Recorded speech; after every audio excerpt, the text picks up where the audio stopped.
যাই একটা ফাঁকা জায়গা পেলাম, কাজ কান ছেড়ে দিই। এইকে একটু শান্তি পেলাম। এই কি রে, তুই চেয়ারম্যানের জমিতে হাঁক দিছিস, তোর কি মরার ভয় নাই?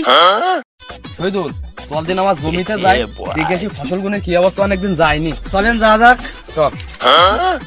আরে মতিন মিয়া, কি খবর, কেমন আছো? ফসলের অবস্থা কি?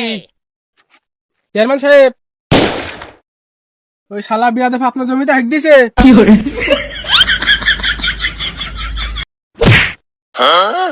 হারাম জাতা, তুই আমার জমিতে হাঁক দিছিস, আবার আমার চশমা করি। চেয়ারম্যান সাহেব, ধরেন আমার বাড়ির সাতটা ভোট আছে। চেয়ারম্যান সাহেব, ওর বাড়িতে মেলা ভোট আছে, তাহলে বাদ দিয়ে কাজটা।